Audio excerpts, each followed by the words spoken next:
Welcome to Shop Talk Live, episode number 256. I'm going to make this intro short and sweet.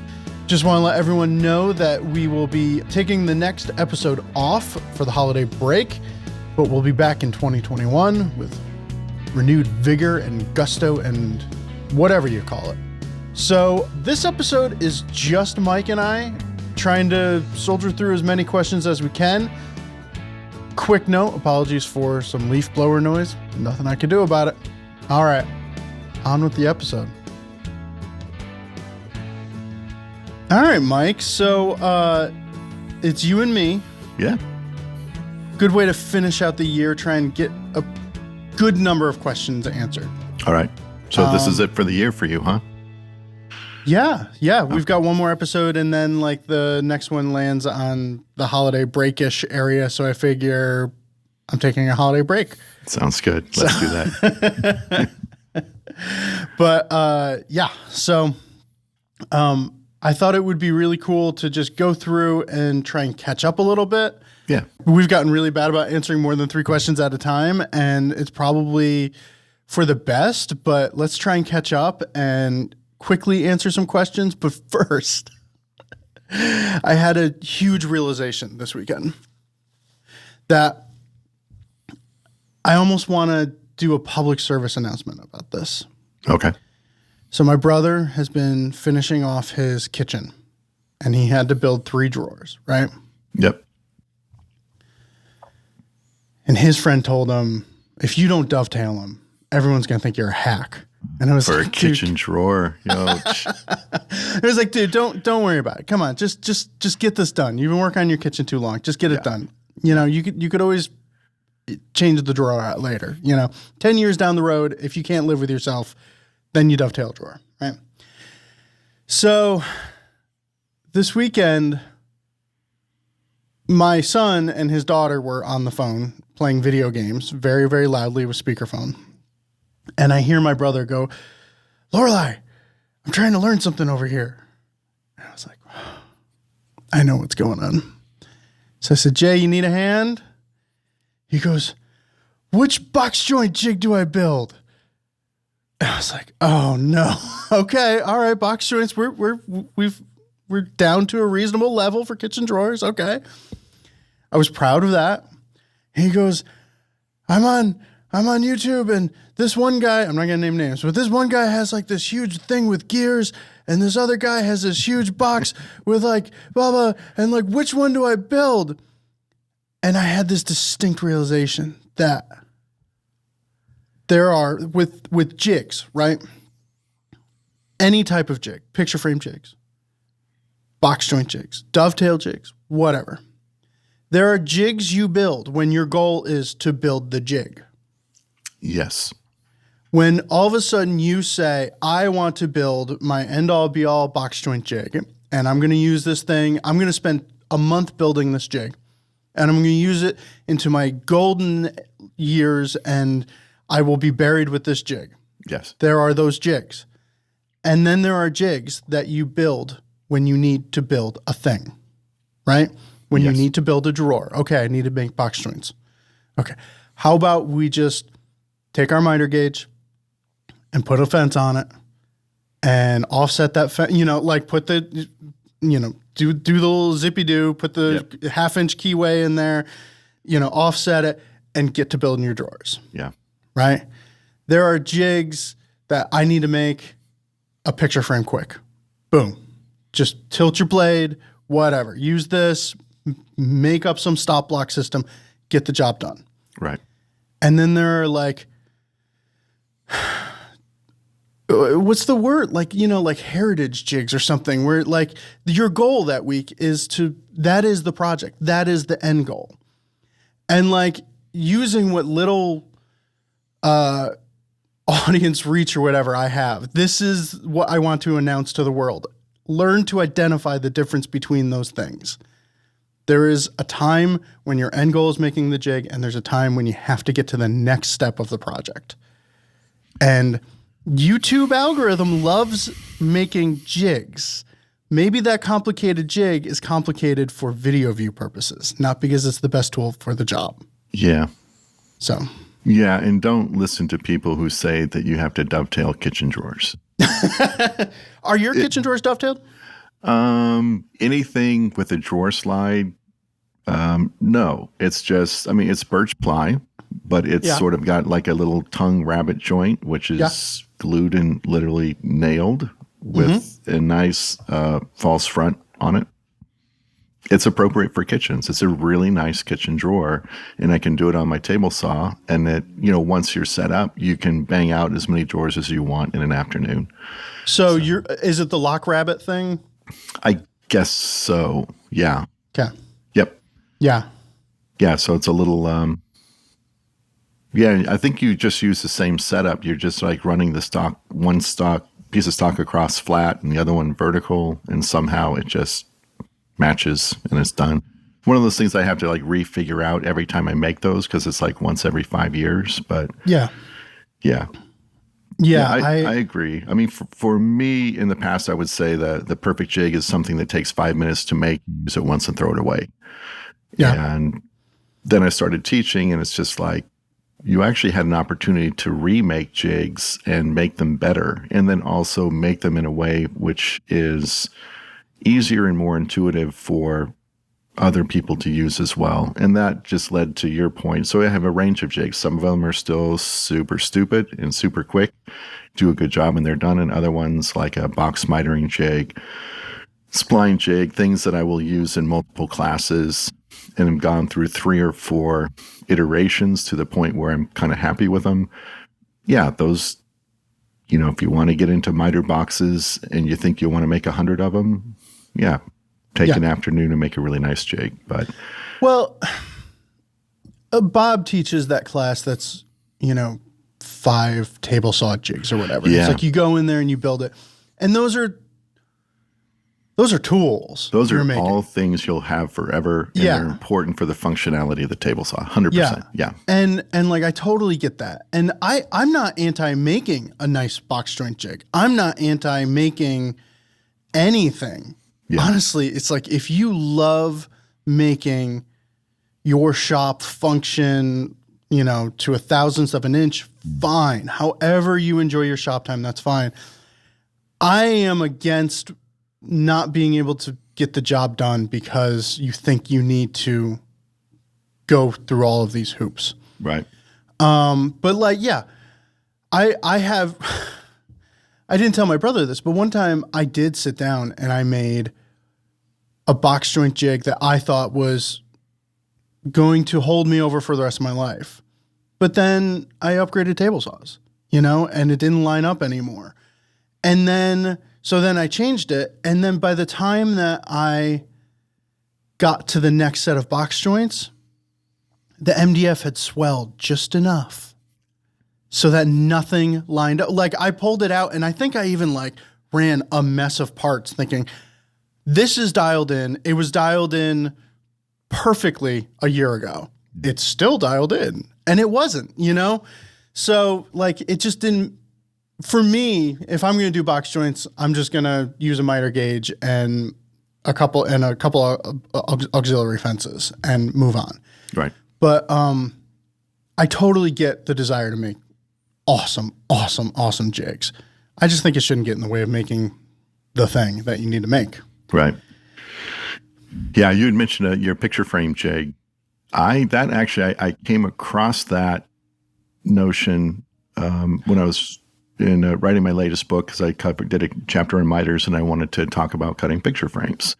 And I use a really simple down and dirty method because I don't do that many picture frames. But because it's a book, I thought that I know that there are some really, really awesome picture frame jigs out there where if you're setting up to make picture frames, these are super smart. And for about 5 minutes, I was like, Mike, you need to go and research and you need to show people like a really good picture framing jig. So after, like you said, after looking at YouTube and getting completely overwhelmed and feeling completely inadequate about writing a woodworking book because this is so over my head, I backtracked and I showed folks a super down and dirty method that gives you really accurate miters because, hey, if you want to cut a picture frame once in a while, this is perfect. And if you want to cut a whole lot, there are a lot of other super cool jigs out there you might want to look into.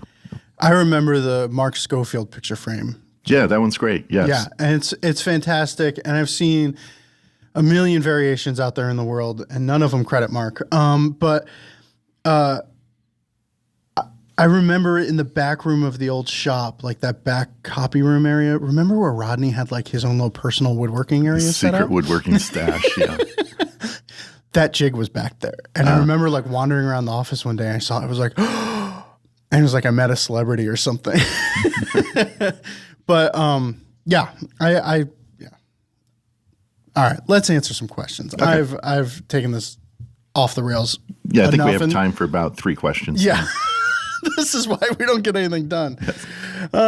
Okay, let's actually both of us replied to this person already, but from Adam, I have a quick question about a visible glue line on a small project.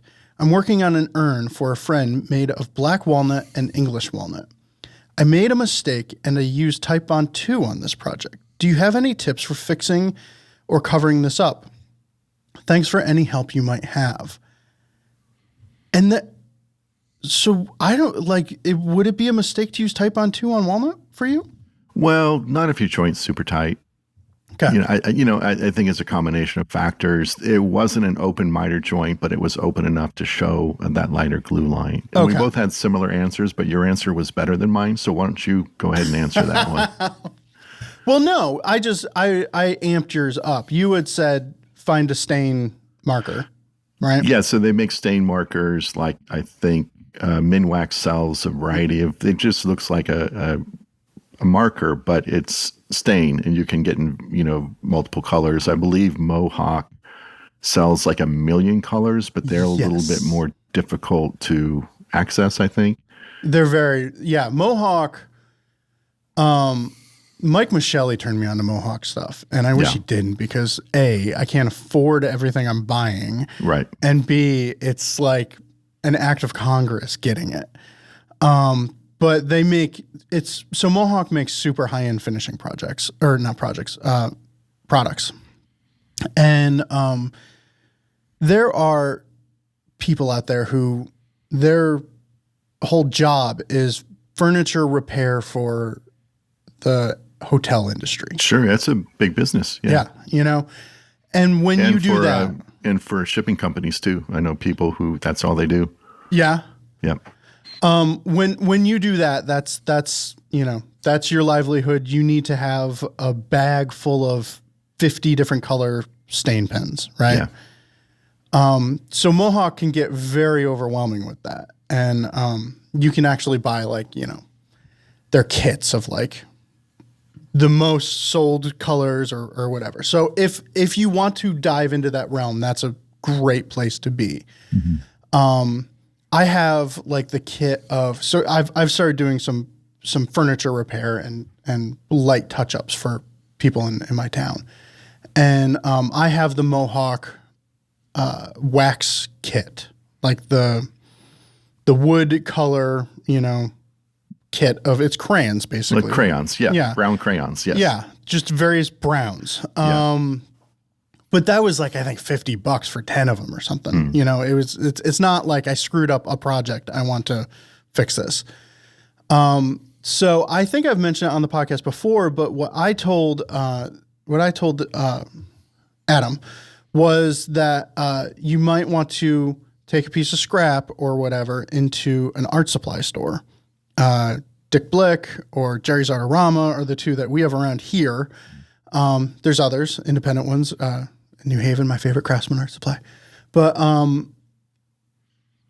Prismacolor markers are alcohol-based, or probably any alcohol-based marker. But Prismacolor, generally they have a rack, and you can test them out. So I've brought in a piece of scrap wood, and instead of testing them out on the pad, I've tested them out on a piece of scrap wood and matched the color that way. They have tons and tons of different colors. I like the brush tip Prismacolor alcohol pens. Oh, and I should give credit where credit's due. I learned this from Ted Woodford on, he's a luthier on YouTube, and they have to do this a lot more than any woodworker, probably any furniture repair person. They have to constantly match colors, and they have a very persnickety audience. So you can generally get, I have like a tin full of markers, and I can match just about anything, going through different colors and layering them if you want. But one thing to note is that when you go to put a finish on it, if you go to wipe on shellac, you will wipe off the alcohol-based marker. Right. So I keep a little spray can of shellac for that purpose and just spray it on that first layer. But, yeah, and the thing is that if you're applying this over a sealed surface, you can reverse it and keep trying. So yes, that's cool. And also, the point isn't to make it look completely invisible. It's really just to minimize the contrast and get it close enough to where it's not drawing your eye to it in a way that you don't want it to. And looking at the photos that, I'm sorry, his last name is Adam, his first name's Michael.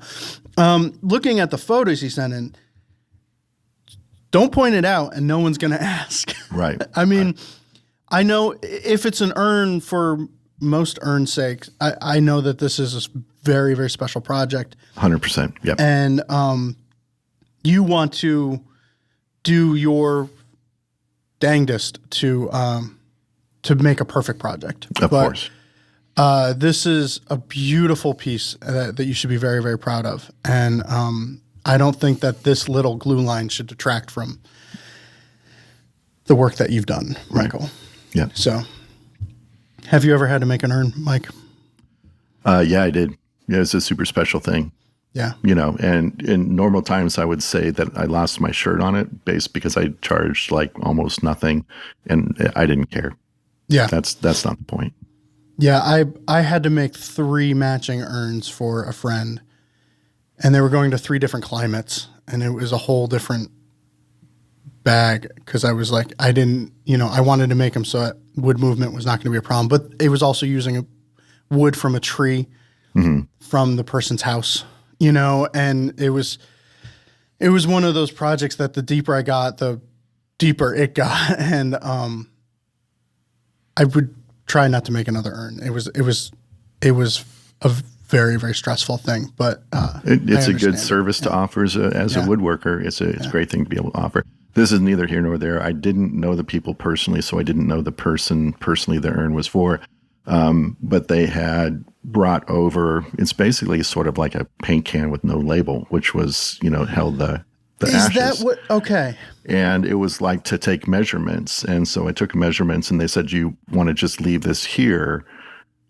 I said, no, go ahead and take it. It's like, that's just me. But it's like, no, hang on to it. I don't want that in my shop, but I'll make sure it fits. So I was given specific measurements, and I was told that the funeral home would handle the actual transfer. Oh, okay. But I didn't know what kind of, like, does it need to be airtight? Does it need to be? But I actually think Matt Kenny told me, don't worry about making it airtight. I think he's done them before too. Don't worry about making it airtight because they put it in an airtight container, right? This time, yes. Okay. It wasn't like, the thing where you sneeze and you blow ashes everywhere. I think that's more of a movie thing than a real thing. I imagine. I don't know all the scenarios. Yeah. All right. Let's see. But good job, Michael. That's really nice piece. Really cool thing to do.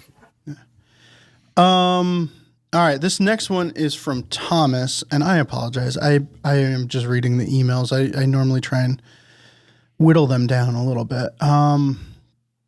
Okay. I recently had a harrowing near miss involving one of my tools.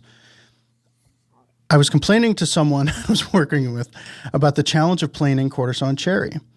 We were away from my shop and he asked if I had brought a card scraper with him, which I hadn't. In slow motion, prepare yourself, people. In slow motion, I saw this person pick up my bad axe sass. You know what I'm saying, people, with the tote sticking straight up in the air.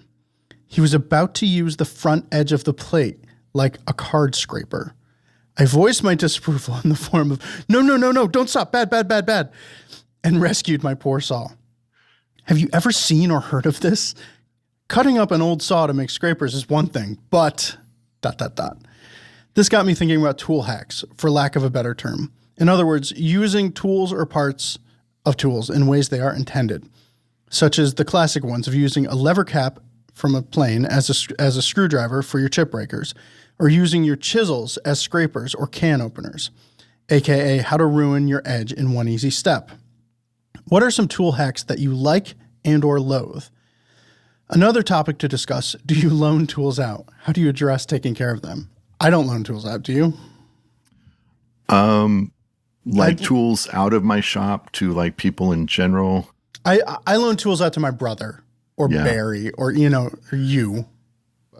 Yeah, Barry doesn't. I just said you so that you have to loan it out to me. So you have to reciprocate. I would loan a tool out to Barry, and I think no one else. Sorry, Ben.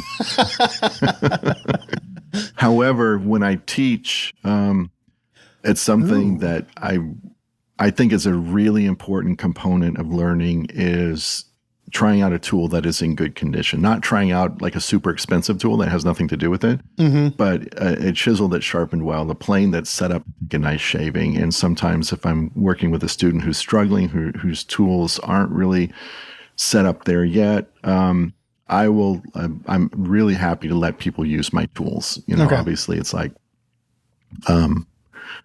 I'd like them to ask, and I like to know where the tool is in the classroom. But I think that's a really important thing. And for the most part, I've had, a chisel get dropped and, is missing a little corner. I think that's probably about the worst thing that's ever happened. None of my tools have ever walked away during a class.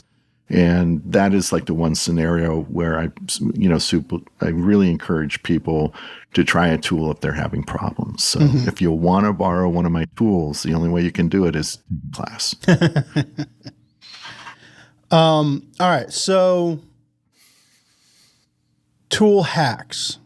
How do you feel about using the cap iron as a screwdriver? Do it. I cringe. You do it. Well, I've done it, and then I finally bought the Lee Nielsen. It's really reasonably priced. I almost said la-ti-da, but it's a really reasonably priced tool. Because it's short, it's wide, it fits perfectly. The other screwdriver I have with a blade large enough is like 1.5 feet long, and I know. So that's like a super cool thing. However, older screws, like old Stanley's, it's too narrow to fit. And then I still pull out the lever cap and loosen the screw there. So I don't like doing it. I do that. So a more common hack would be taking the blade out of a block plane and using it to maybe get glue out of corners. I have used a super sharp chisel as a scraper of sorts to get into really tight areas. I don't think that's a misuse of the tool necessarily. So, I forget who I'm going to, we've already name dropped him. So I'm going to say Bob. I'm going to say it was Bob who said, you can sharpen a tool. That's why you have the sharpening kit over there. You know, so if you do something that's not abusive to a chisel, but is going to dull the chisel quickly or whatever, that's why you have sharpening tools, But, so I've used chisel as a scraper. I've actually done, and next time we have Andrew Hunter on, I need to find out more about this. Because I know that he actually uses a chisel sharpened without taking the burr off as a more aggressive scraper from time to time. Okay. And I did that one time on a ukulele that I was building. And it's nice because you can really get into teeny tiny places with it. Nice. I don't consider that abusive. No. I've planed MDF profiles with a hand plane or block plane. And I think it's like you said, it's a perfect tool for the job. You are going to need to sharpen it afterwards, but I think I was digging post holes, and there was these big, massive roots that I couldn't quite chop with my shovel. No. So I got my 2-inch Irwin chisel from the shop and my mallet, and I was like down in the bottom of a post hole chopping roots with a chisel. So Oh my God. I mean, I wouldn't do that with just any chisel. So, Wow. Wow. I've never done the cap iron thing. I'm trying to think of other like tool misuses, and I've been coming up blank. Can you think of anything that's common? no, it just seems like whenever I use my tools out of context, like in the bottom of a post hole, but if I'm doing like carpentry tasks in the house, like a tool which is like perfectly suited for tasks within furniture making in the shop, and you bring them out of context, all of a sudden they're too small, or what you're doing is like planing the side of a door that still has paint on it. I think it's more stretching the use of that tool beyond what it's tuned up for and set up to do. I think that's, yeah. What about something like nibbling away laterally a piece on the bench? I swear to, they have not done the leaves here in 2 years.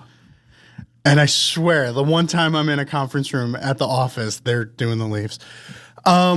What about like laterally nibbling away up to the line at the bandsaw, where you're kind of pushing the teeth, the saw blade sideways? I think that would be considered a misuse, right? And I do that all the time. Works really well.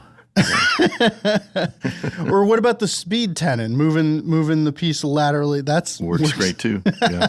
Okay. Yeah, I don't have any problem with those either. Yeah. I don't know. If it doesn't ruin a tool, it's good. Nah, because I was talking to Bob Van Dyke the other day. He was saying, yeah, you know what a speed tenon is essentially? I said, what? He goes, it's like the same as cutting a cove on the table saw. You're just running a workpiece across the blade at an angle other than parallel to the line of the blade. Yeah. So as long as you do it safely, whatever. Yeah. And I don't know, has anyone ever said, oh, I ruined that unisaw doing speed tenons? No. So, all right. Sorry we couldn't come up with any juicy bits for you, Thomas. All right. Next question is from Ken. I am a believer in the micro bevel, 25-degree primary and 30-degree micro. Question: should I put a micro bevel on my smaller chisels, 1/4 inch, 1/8 inch, 16th inch, and mortising chisel? In my case, only a 3/8 inch. If important, all but the shop-made 16th inch chisels are Robert Sorby. If this topic has been covered before, apologies. They've all been covered before, Ken. If we only covered sharpening things one time, we would never talk about sharpening again. So micro bevels on small chisels. Yeah, I mean, what that alludes to is that you're supporting the chisel at an angle other than the angle in which the blade was originally ground, which means you're using a honing guide, which I would recommend.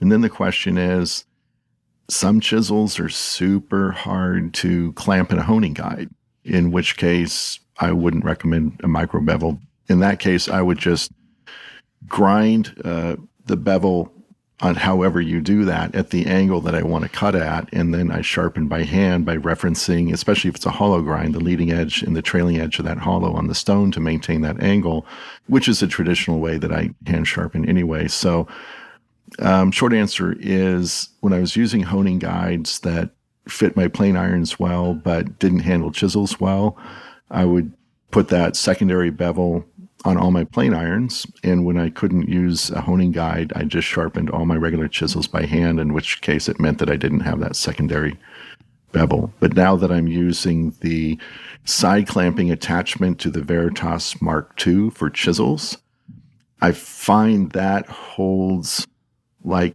everything, even really weird, short, thick Japanese chisels that don't fit in any other honing guide. I was even able to sharpen my 1/8 inch wide Japanese chisel with a really strange side profile. Really?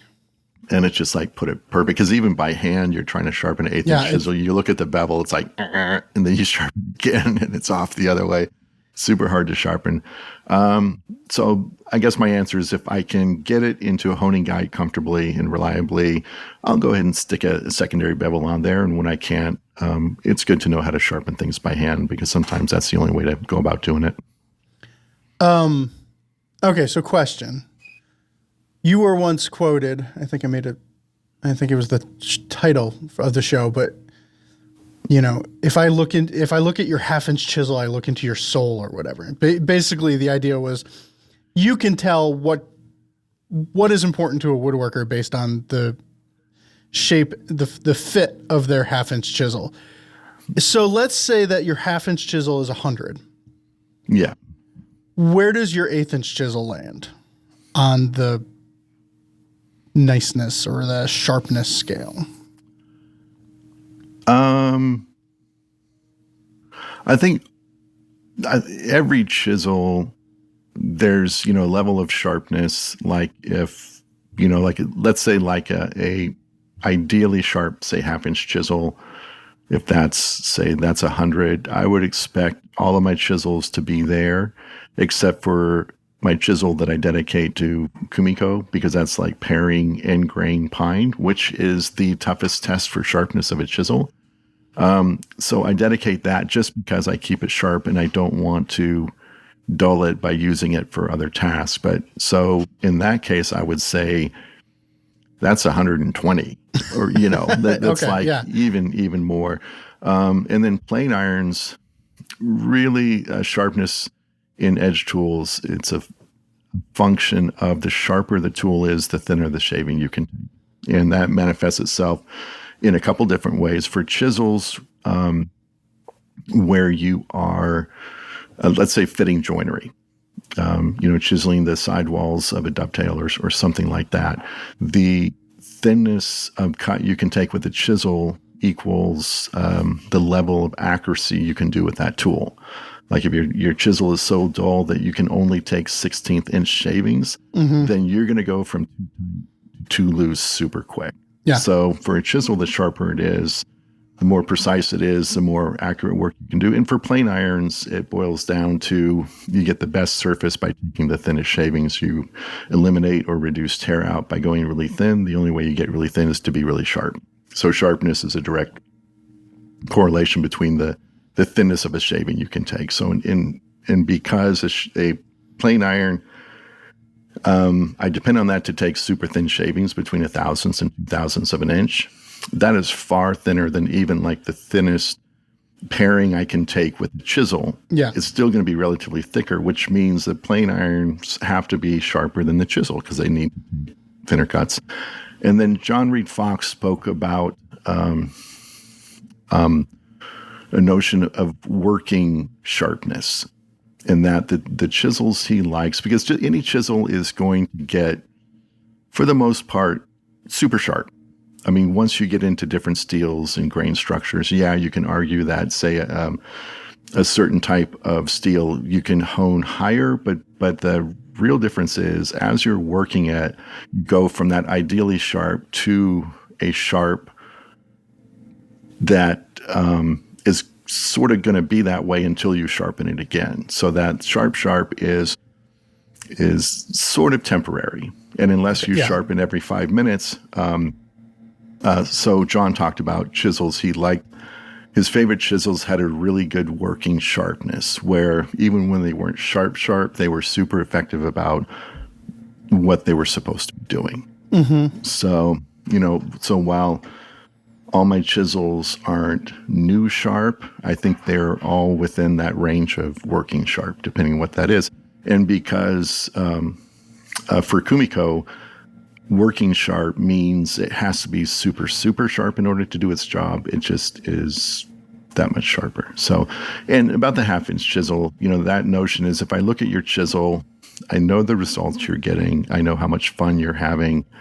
I know how much you like your tools. So, you know, if I walk around a shop and I pick up, you know, someone's chisel and it's like super sharp, not coincidentally, they're doing really good work as well.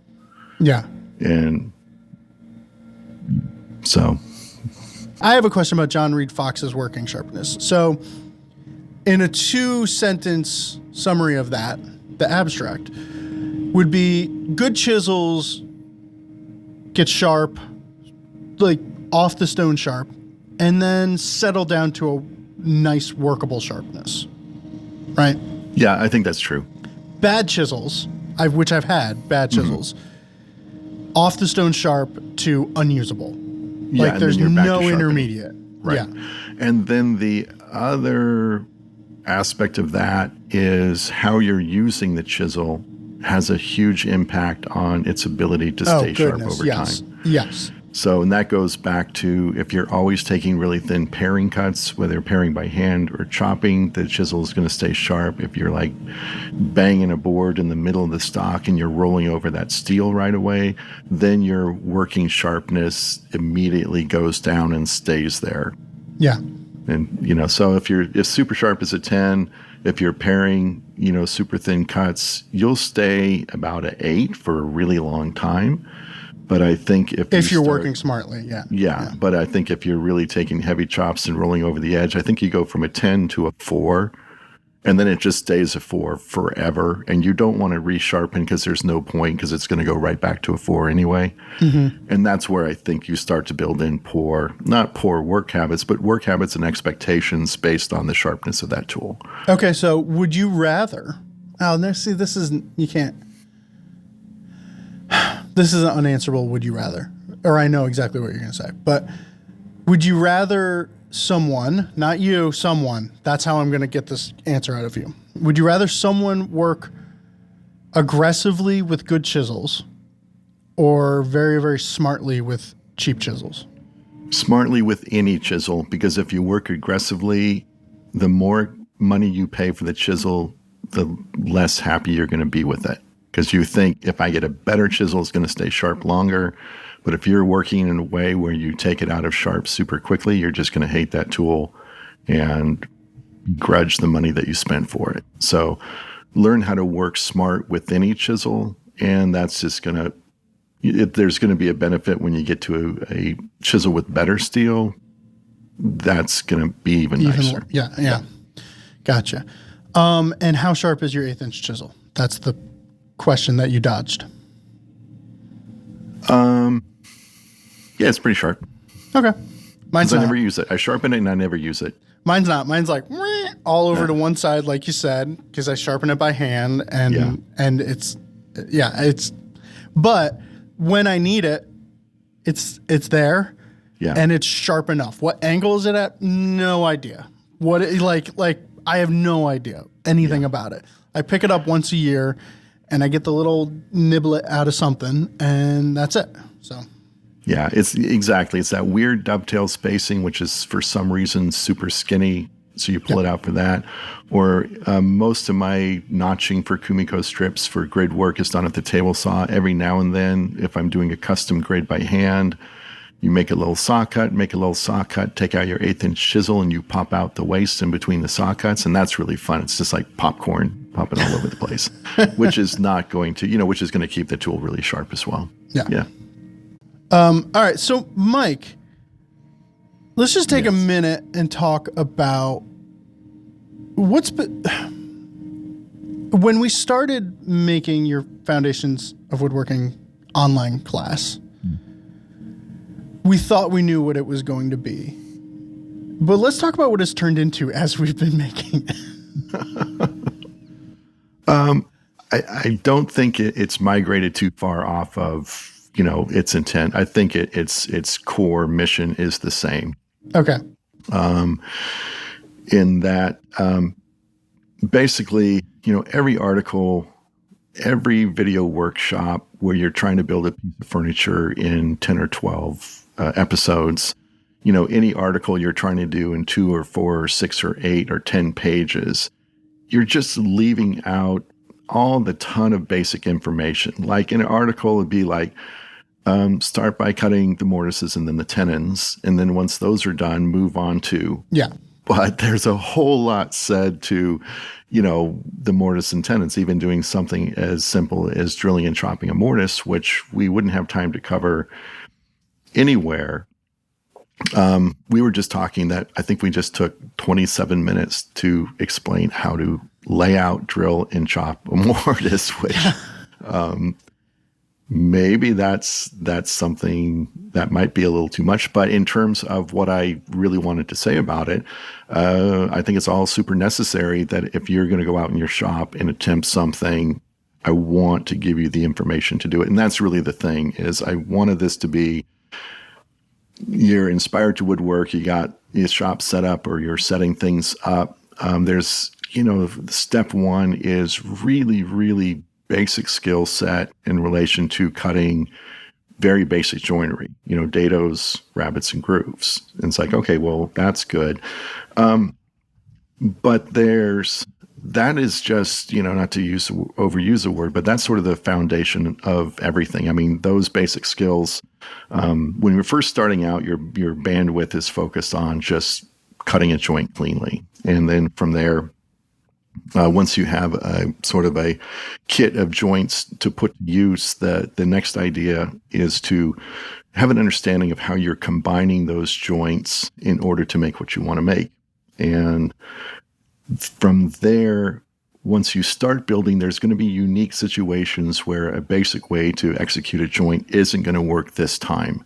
Yeah. And that's going to dictate, okay, I know what it wants to be. I can't do it the way I normally want to do it. Now what do I do? Yeah.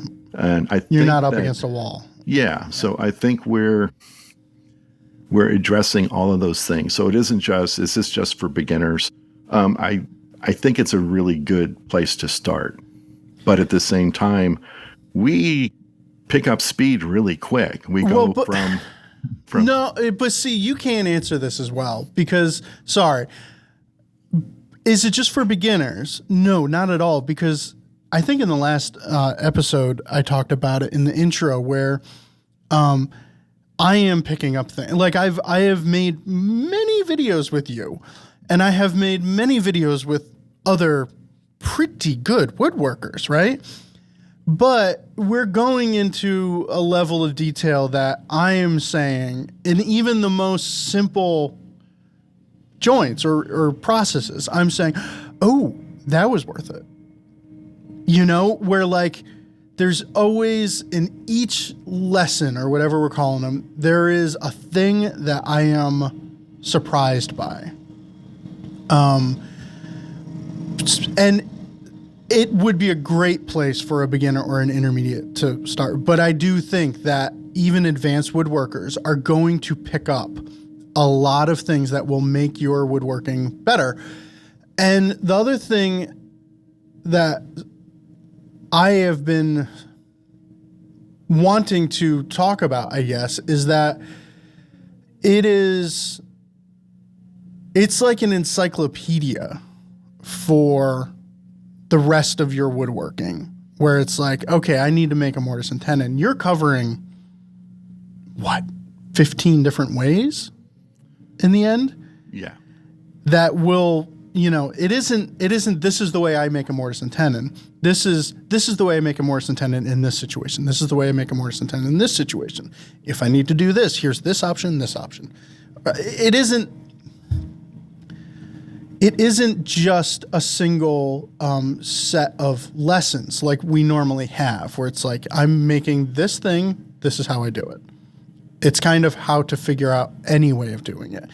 And it can apply to any type of woodworker based, no matter what.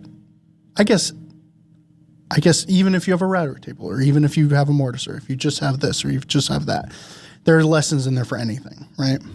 Definitely. Yeah. And so, the book, The Foundations of Woodworking, that came out, that is in essence the textbook for this online course. So I would say the online course is the equivalent of a semester-long woodworking course, if not longer.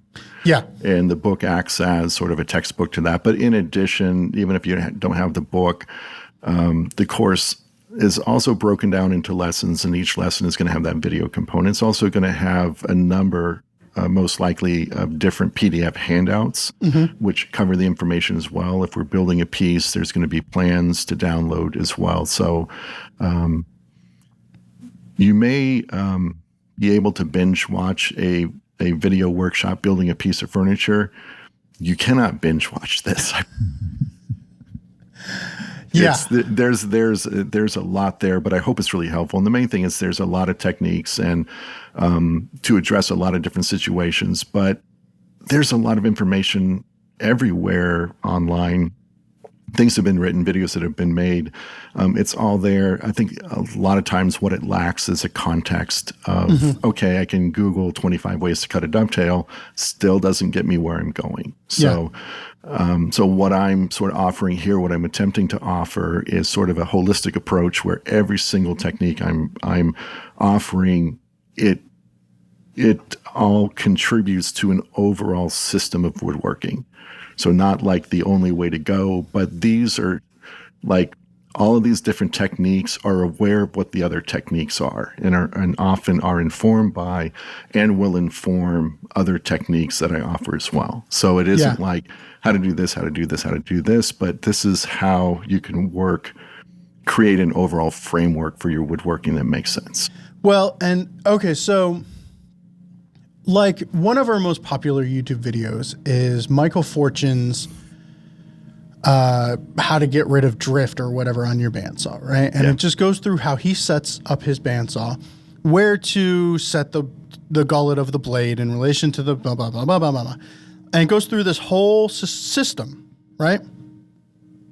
And I swear, 40% of the commenters get to where he puts the gullet of his teeth on the upper blade and say, well, that's not the way Alex Snodgrass does it. You're wrong. Yeah. And it's like, well, no, you didn't take in the whole thing. And Alex Snodgrass isn't right and Michael Fortune isn't right. There's not like this one correct answer to how to do this. Sure. But the way Michael Fortune sets up his bandsaw, I assure you, is spot on. So his entire system works. But a lot of people sit there and say that one element is something I don't agree with. Wrong. So with this course, you even say sometimes it's like, other people do it this other way, and they're not. And I believe you even said like master woodworkers better than I do it this way. But I do it this way because it informs bum, bum, bum, bum, bum, bum, bum, and it all falls into place. It is not just one quick thing like do this and your woodworking problems are solved. Right. You're kind of going over your entire approach to woodworking from layout to execution of joinery. And that holistic approach, like you said, is the main difference, I think, between anything that we've made before. So, yeah, I hope it'll be helpful. I think it's akin to like if you take a 2-year program at North Bennett, everything they tell you to do may not be the same way someone else may do it, but it all fits within their program. Yeah. If you're going to college in the Redwoods, I think, you're going to learn an entire system. Yeah. And I think that's the benefit of going to a year, 2-year, 4-year program is you're learning a system. And that's one thing with as much information as available out there. It's really difficult to do that. In the absence of that. So that's definitely something that I wanted to present is a holistic system, which hopefully will get you doing the work that you want to be doing. That's the main thing. Yep. All right, let's, we answered 3 questions. Let's try and get 2 more in. All right. From Bob. I have another sharpening question. I bought a Lee Nielsen number 5 and a block plane. I have 600 grit, 1200 grit, and 800 grit stone for sharpening, and a diamond flattening plate to keep the stones flat. 2 questions. How long should it take to flatten the back of a Lee Nielsen plane blade? The 2 that I have seem to be taking hours to get an even scratch pattern. I have flattened the stones by putting a curly pencil mark on them and rubbing on the plate until the mark is gone. I'd also like to know how long a diamond flattening plate should last. Mine is not nearly as coarse as it was new, although it seems to be flattening stones quickly. So normally I don't name names like Lee Nielsen or whatever, but flattening the back of a high-end plane blade. Yeah, that's a trick question because it's already flat. So, I mean, let's let's note the difference between a flat surface and a scratch-free surface. Those are completely different things. And there's the big picture. Yeah, So there's a flatten and a polish. So really what you're trying to do is polish the back of that iron. And you're using, by the grits you mentioned, and the fact that you've got a diamond plate to flatten your stones, you're using water stones. And especially if you're using a coarse water stone, which is very friable, means it goes out of flat very quickly. There's a really good chance if you're spending any time at all with the back of a plane iron or chisel on a coarse grit water stone, you're doing a really good job of taking it out of flat. And one really good indicator of that is that, say you're on a coarse stone and you work on a back and you have an even scratch pattern all the way across the blade. Great. And then you move up to your next grit and maybe the corners stay a little bit frosty, but it's like, okay, this is, I'm about 80% there. I'm just going to move up to my fine stone. Then you go to a fine stone, which is much harder and stays much flatter. And you end up with an arch of polish in the center of the blade with the corners being frosty. And that's a really good indicator that you took it out of flat with your coarse stones that were softer. And the harder stones couldn't flatten that entire surface to give you an even polish. So,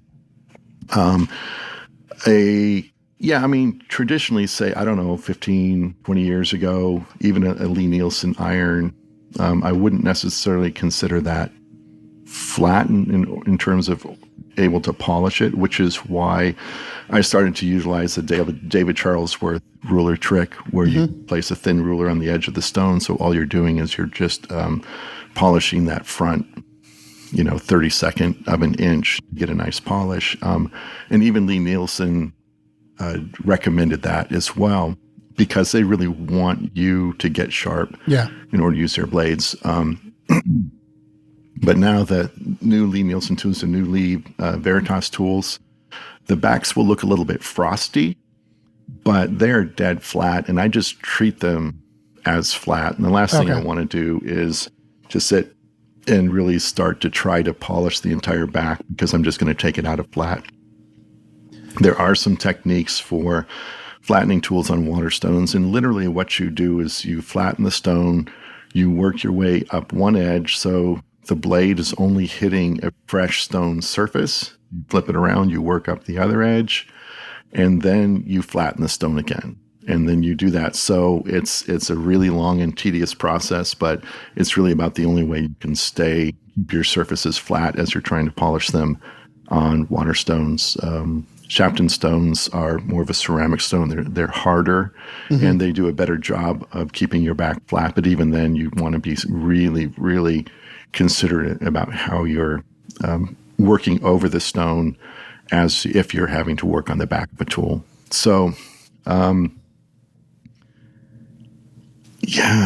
So the bottom line now is, if you've taken a wide number 5 plane iron out of flat, the ruler trick is a good way to at least get you up to a polished edge, because you have to be able to reach all the way to the edge with your fine stone in order to remove the burr that you create by honing the front.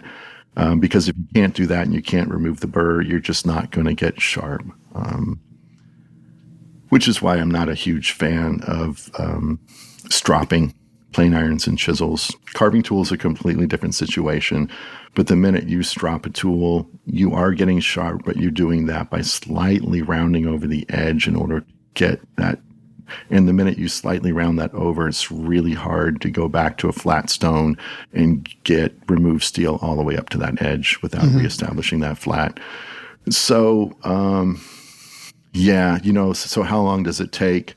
If you're working against yourself on water stones, the answer is you're probably getting further away from your goal the more you're working on it, unfortunately. That's really interesting how the lower grits are more friable, break down faster, come out of flat faster. The longer you spend on them, the worse you're making it, probably. Yeah. Learn something new every day. There you go. That's what was the second question? Second question was, this is a quick one. I'd like to know how long a diamond flattening plate should last. Mine is not nearly as coarse as it was when new. I've experienced this as well. Yeah. Yeah. I mean, diamond plates are notorious for being super aggressive when they're brand new. What it has to do with is there's a plate or a backing of some sort of steel with the nickel plating, which is adhering the diamond grit to the plate. So what happens is, even though all the grits are all the same size because of the way it's plated, often you'll have individual grits that are sticking up higher than the other grits. And that's where you get a sense of it cutting more aggressively. Yeah. But once you wear off the little particles that are sort of sticking up above the others, it's going to feel like it's cutting more slowly, but it's still super workable. And, you can really wear out a diamond plate after a really long time. But for the most part, it's going to cut super aggressively for a short time, and then it's going to sort of find its place, and it'll be good forever. So even though it's not cutting as aggressively as it was when you got it, most likely it's still serving you well. The diamond plate I use on my stones I've had for 10 years. Yeah. I remember that initial aggressive. Yeah. And it was like, oh, wow. And then a week later, I was like, what? Did I ruin it? Yeah. It never comes back to that. And you just have to accept that that's what it is. You know? Right. All right. Let's try and get one more question. Oh, good one. From Jake. Another question for you. I've attached a photo of my hand after card scraping a large table. Yeah. Sorry, it's a little graphic. We've got a blister on his hand. Yeah. Every time I use the card scraper for more than 5 minutes, I end up with blisters in the same pattern on my index finger and thumb. Am I doing something wrong, or is this par for the course? Yes and no. But, you scrape a sharp scraper, you got 4 sharp edges. So you scrape until it gets warm and you flip it. And you scrape until it gets warm and you flip it and or rotate it. Scrape until it gets warm and you just keep flipping. If you're doing an entire tabletop, sure, my thumbs will get a little bit hot by the time I'm done with it. But the other thing I do is I've got a little wooden block with saw curves in it, and I've got 4 scrapers. Yeah. What that means is at the beginning of a really big job, I will take the time to file down and polish and hone every edge of every scraper. So I've got 16 cutting surfaces. And when a scraper is cutting really well, you're taking shavings. I don't know if I would say it stays cooler that way, but isn't there something to staying cooler based on the angle you're holding the scraper? I don't know. That's a good question. I mean, I tend to scrape as vertically as I can because your scraper is going to work more efficiently. You're going to remove more material. And if I'm scraping a large surface, I'm really wanting to get through mill marks, machine marks, tear out. Like I'm really wanting to remove material. I'm not sitting there really just trying to dress that surface in a really fine way. So I want my scrapers to be super aggressive. So it's just scrape and you just keep flipping before it gets too hot. Yeah. And you'll solve the blister problem. 90% of it will go away, not 100%. Yeah. And they sell little like scraper holders that you put the scraper in and it saves your thumbs. The problem with that is that I'm flipping a scraper over after every 3 or 4 cuts, maybe. Like I'm constantly flipping.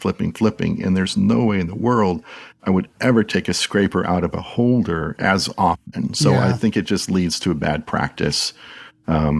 Some people put the refrigerator magnets on the back. To me, that's less cumbersome, but you're still hesitant to flip. I mean, if I have to move a magnet every time I flip the scraper over, again, I think it leads to a bad practice. You're going to end up scraping beyond the sharpness of the tool. You're probably going to leave the tool there and, heating up to, I don't know, possibly undermine the edge as well. I mean, you're not bluing the steel, but you're certainly heating up things quite a bit.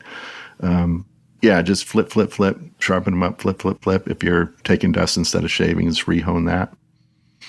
And then you can, or re-burnish it. You can burnish an edge 3 or 4 times before you actually have to file it back and polish and burnish it again. But that gives you, say, 4 edges, 4 sharpenings, burnishings for 4 edges. That's 16 edges.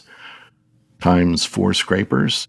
That's a whole lot of scraping going on before you have to go back and get get the file out and get your fingers black from the steel and all that kind of stuff. So, I mean, scrapers are cheap. Just buy more. Yeah, definitely best investment you can make. Yep. Have you ever tried? Christian Beckford uses that finger tape or whatever. It's he gave me a roll of it. I don't know where he gets it. I'll have to look. But it's almost like it only sticks to itself. You wrap your fingers around it, and it's like a friction tape or something. Oh, and he uses it for long sanding sessions. Okay, I have a finger of him, or I have a picture of him giving me the finger showing off the tape. That's the only reason why I haven't used it on Fine Woodworking's feed, because that was the only way I got the photo. But it's pretty cool. I leave it lying around. I will wrap my fingers in it for long sanding sessions, because sanding can, like hand sanding, that builds up a lot of heat as well. Anytime you are taking material off, there is heat being made. I think I have two go-to scrapers. I need to get more though. Get a couple. Yeah. All right. Well, I think that does it for this episode. Do you have anything else you want to bring up, Mike? I didn't do a favorite technique of all time. Okay. You want to do it? Stretch wrap. Okay. Yeah. So that's it. We were making a project in a class this last week and making a bunch of little tiny drawers. And instead of dovetails, they were pinned rabbets. And because you're gluing together a drawer that is only rabbeted and all the parts can kind of move around, but they're tiny. Normally on bigger things, you get like 6 clamps on there, and there's no room for clamps. So the stretch wrap, man, you just go in every axis and keep going. And it worked out really, really well. I could see that, especially at Bob's. Yeah. He's always got that stretch wrap around. Yeah. And then at some point in class, I saw someone actually striking a chisel with a roll of stretch wrap as a pellet. So there you go. I think that goes back to our misusing tools. That's perfect. Perfect way to bring it back around. I have a small, smooth move. When building a shipping container, or crate or whatever for a piece, keep in mind someone has to take it apart. The other smooth move. I built the container, or I started to build a container, and the piece that I was shipping was covered in a packing blanket because I was planning on shipping it with a packing blanket. But I didn't realize that the piece was oriented in the wrong fashion, or multiple pieces. So the measurements I were taking were wrong, basically. Okay. So it was covered by the packing blanket, and I thought I was measuring something I wasn't.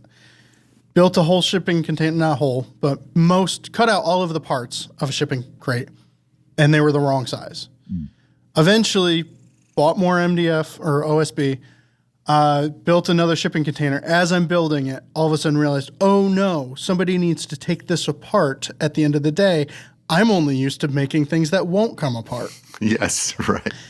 And caught myself just in time to make sure that somebody would be able to unscrew 2 sides and get the thing out. Furniture makers, keep that in mind. Somebody has to take something apart sometimes. Yeah, don't screw your packing crate together with square drive screws. That will drive someone crazy. They just have their Phillips screwdriver. I'm using Torx, but I am going to tape the Torx bit to the top of the shipping crate and write in Sharpie, here's your bit. Awesome. I bought a pack of drywall screws that are the worst drywall screws in the history of the world. And I just keep snapping them as I'm putting things together. And Patrick McComb from Fine Home Building was down at the shop, and I expressed my concern over these drywall screws, and he was like, oh, well, yeah, somebody put something on top of this crate, the whole thing's going to come apart then. And I was like, now I have to now I have to replace every screw in the crate. But yeah. That does it for this episode of Shop Talk Live. I hope everyone has a good, safe, happy holiday season, and I hope that everyone gets out into the shop. And I really want to thank all of you for taking us out into the shop with you. It's quite honestly an honor to have so many people listen to this podcast and surf the website and read the magazine. And we're very, very lucky to be able to do it. And it's only because of you. So thank you, thank you, thank you. If you want more information on Mike's online class, head on over to foundationsofwoodworking.com. If you have any questions for the podcast, send them into shoptalk@taunton.com. And we'll see you next year. Thanks again. Bye.